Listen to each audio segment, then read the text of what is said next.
Grata, an elderly hermit of the Nora tribe who Aloy is tasked in aiding towards the beginning of her journey. The focal point of a simple fetch quest or errand, some have speculated that her past may be more intertwined to Aloy's than previously believed. Before diving too deep into this speculation, I'd like to pose several points I find provide some much needed context towards Grata's odd behavior towards Aloy over the course of their interactions. Firstly, whether you start the mission before or after the events of the Proving, Grata will not directly communicate with Aloy. This would appear to confirm the fact that she is still an outcast of the tribe, being that she is still bound by tribal law not to speak with Aloy when they are both outcasts, but even after Aloy has been made a seeker. I bring this up because outside of unique circumstances, the punishment of being made an outcast is a temporary one. Also known as tribal shunning, this occurs when the matriarchs of the tribe have issued punishment in response to a break of Nora laws and sacred customs. It's up to the matriarch to how long the sentencing shall last. Usually this will range from anywhere between 6 months to a decade. This means that if Rost has been giving aid to Grata presumably over the course of Aloy's entire life, then her shunning will have lasted for almost 2 decades, making it a rather extreme sentencing than what is normally issued. For example, the Nora trader and former outcast Karst was shunned for a term of 5 years, a punishment for exploring the tainted ruins of the Old Ones, which is taboo among the Nora. This is a rather severe transgression in the eyes of the tribe, but only essentially a quarter of the time Grata has to pay for her transgression. Beyond a tribal shunning, the only punishment more severe is permanent banishment from the sacred land. So, the question now is this: what could Grata have done to warrant such an extreme punishment, yet spare her from banishment? A truth that some believe lies in the shared history of Grata and Rost. During our interaction with Grata, Aloy reveals that she and Rost have been helping her for a long time.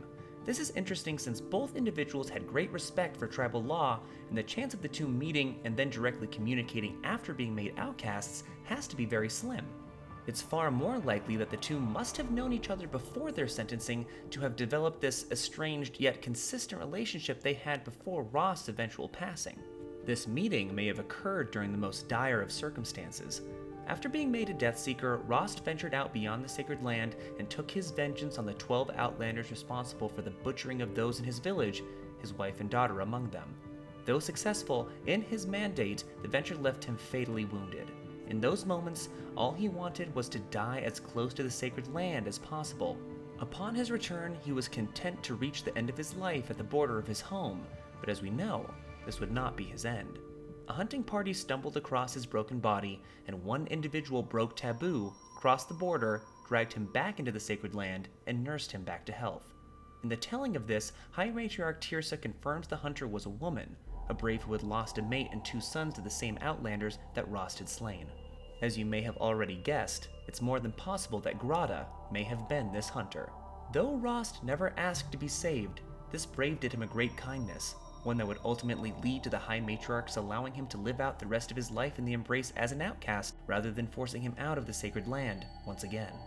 One condition to the exception that was made on Rost's behalf was that he could never speak of this compromise to anyone.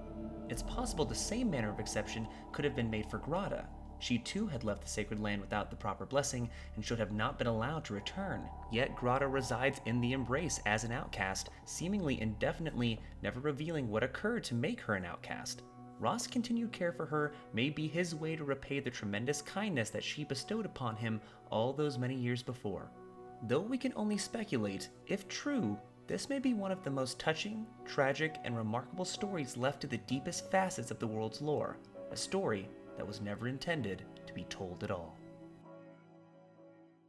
And that brings this chronicle to a close. If you'd like to see more content like this, likes and shares are always appreciated, and if you really like what we're doing at the channel, come join our community and hit that subscribe button.